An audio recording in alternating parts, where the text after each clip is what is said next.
হিন্দু ধর্মে যে কোনো শুভ কাজের শুরুতে যার নাম নেওয়া হয় তিনি বিঘ্ন বিনাশক গণেশ। সাধারণত আমরা তাকে দেখি পবিত্রতা ও শুচিতার প্রতীক হিসেবে। কিন্তু ভারতের সুপ্রাচীন তন্ত্রশাস্ত্রে গণপতির এমন এক রূপের বর্ণনা আছে যা সাধারণ মানুষের কাছে আজও এক বড় রহস্য। তিনি উচ্ছিষ্ট গণপতি, তন্ত্রের বামাচারী ধারার এক পরম শক্তিশালী দেবতা। যেখানে প্রচলিত নিয়মে পূজা হয় সূচি অবস্থায়, সেখানে এই দেবতার আরাধনা হয় অসুচি বা উচ্ছিষ্ট অবস্থায়। কেন এই বৈপরীত্য? কেনই বা তান্ত্রিকরা এই রূপকে মোক্ষলাভের সংক্ষিপ্ত পথ বলে মনে করেন? আজ আমরা প্রবেশ করব তন্ত্রের সেই গোপন গহ্বরে। উচ্ছিষ্ট গণপতির উল্লেখ পাওয়া যায় বিভিন্ন তান্ত্রিক গ্রন্থে, যেমন উচ্ছিষ্ট গণপতি কল্প এবং শারদা তিলক।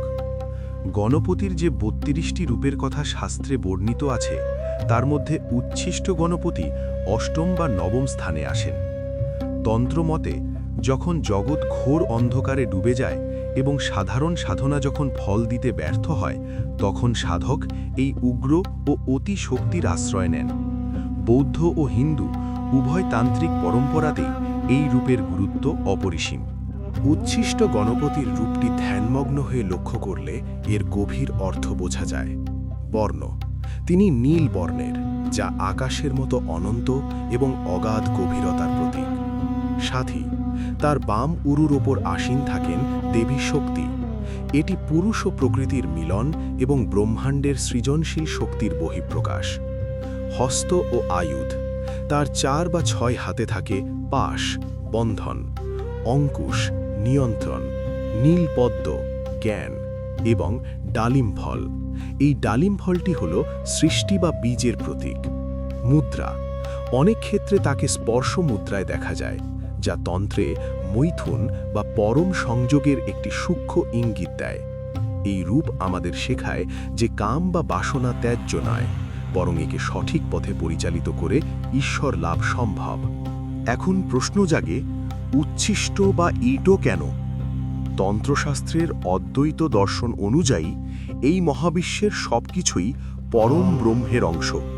যদি ভগবান সর্বত্র থাকেন, তবে কোনো কিছুই অপবিত্র হতে পারে না। সাধারণ মানুষ যাকে অপবিত্র বা ঘৃণ্য মনে করে সরিয়ে দেয়, তান্ত্রিকরা সেই ভেদ জ্ঞান বা দ্বৈতবাদ মুছে ফেলতে চান। সাধক যখন মুখে পান বা খাবার নিয়ে জপ করেন, তখন তিনি প্রমাণ করেন যে তার কাছে ঘৃণা বা সংস্কারের কোনো স্থান নেই।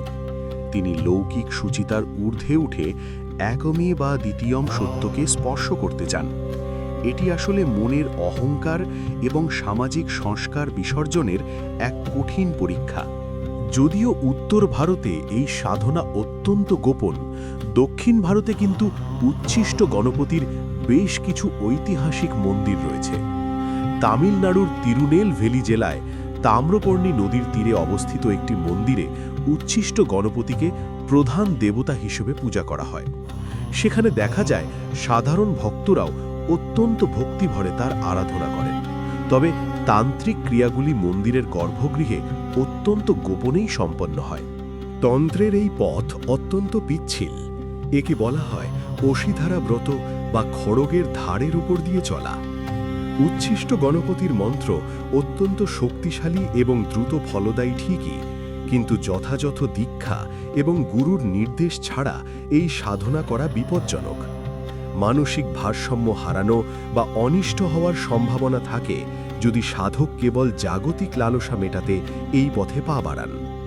তন্ত্রের মূল কথা হল সংযম, ভোগ নয়। উচ্ছিষ্ট গণপতি আমাদের শেখান যে পূর্ণতা অর্জনের জন্য অন্ধকারকেও গ্রহণ করতে হয়। তিনি জীবনের সব অসঙ্গতি, সব উচ্ছিষ্টকে নিজের মধ্যে ধারণ করে সাধককে মুক্তির স্বাদ দেন। তিনি আদি, তিনি অন্ত। তিনি শুদ্ধতার অহংকার ভেঙে পরম সত্যের মুখোমুখি দাঁড় করান আমাদের।